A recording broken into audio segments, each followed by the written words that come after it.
Hey everyone, a fungus among us. Here it comes. Do you know that you are being constantly attacked by thousands of bacteria, viruses, fungus, yeast, or Candida? And the body's immune system is under constant assault, attacked by the environment. In this video, we're going to talk about the 4 types of infections and my favorite ways to treat Candida, yeast, mold, and mildew. This is Dr. Jason West in the West Clinic, and we're coming at you with 100 years of healing. Please type in fungus in the comment lane for your free report.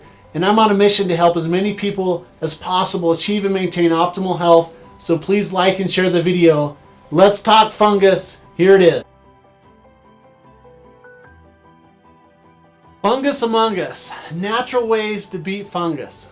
Do you have questions about fungal infections and who gets them? Where do they happen? Is it toenail fungus? Is it a chronic sinus infection? Is it a respiratory disease? And what are the treatment options? How can you prevent fungal infections? And after watching this video, you'll know the 4 types of infections, what you can do to avoid fungus, and you'll know the difference between yeast, candida, and fungus, and what treatments are available to work, the 6 solutions, and as a bonus, the 4 advanced therapies for fungal infections. I was asked yesterday by a patient, what can you do about infection? I replied, what type of infection? Because there are 4 types of infection: bacterial, viral, parasites, and fungus. And after the discovery of antibiotics, it seemed like everyone assumed infections were bacterial and we just hammered people with antibiotics. It was called the wonder drug.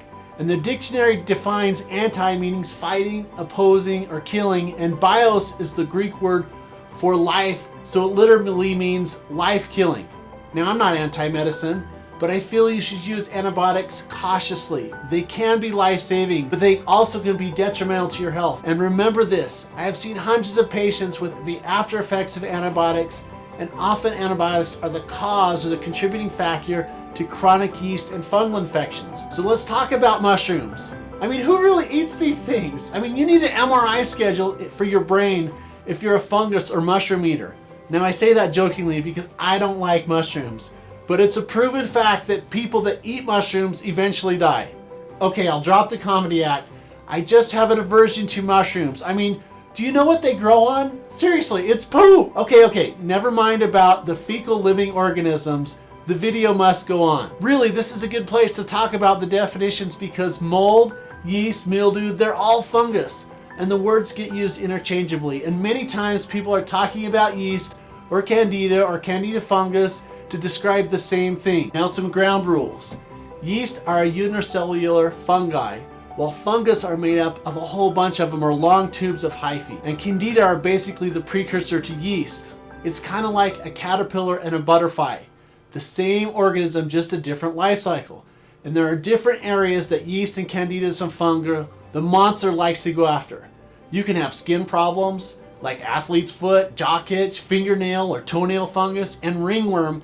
And why is it such a problem? Because Americans unintentionally fertilize yeast. What? Who does that?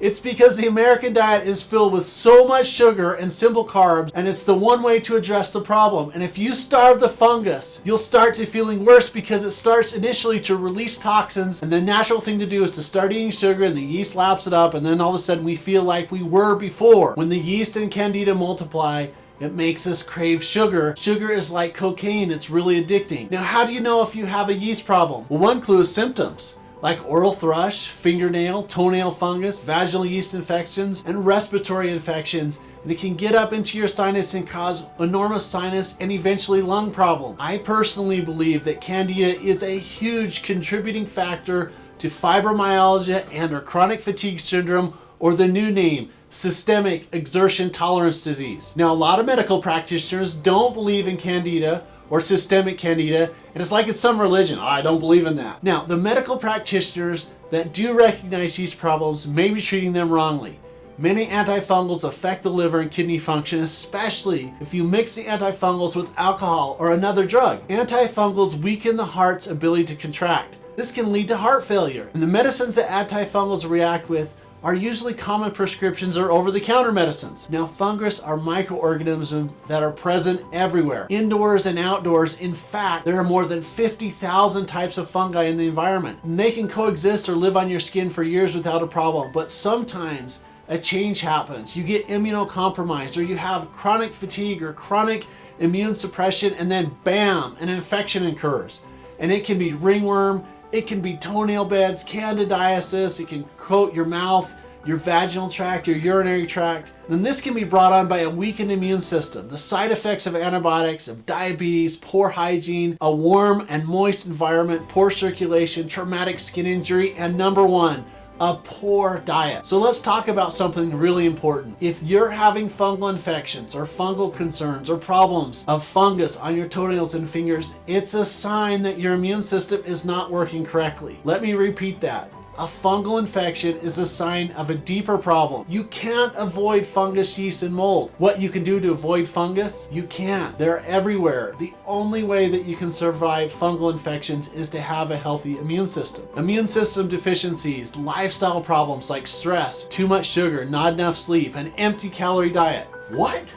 An empty calorie diet, that means you're getting food, space, takers, but no real substance. And in my opinion, the only long-term viable solution for a chronic yeast candida infection is to work on the person and make them healthy, not the fungus, not the yeast. You must take charge of your health, and relying on a pill or antifungal medicine, in my opinion, is a recipe for disaster. So let's talk about solutions. Here's the best way to treat types of infections. Number one, remove the food source for the yeast, candida, and fungus. Stop eating food cocaine. And I say that because it sounds cool, and everyone says sugar is more addictive than cocaine. So avoid sugar. Apple cider vinegar helps to kill fungal infections, and the acidic properties that help to kill the infection you can use externally and internally. Now, for systemic problems, I really like probiotics, cultured foods, and plain yogurt, but not yogurt with sugar in it. Oils like tea tree oil, oregano, peppermint, and clove oil. Now, my favorite antifungal is a natural remedy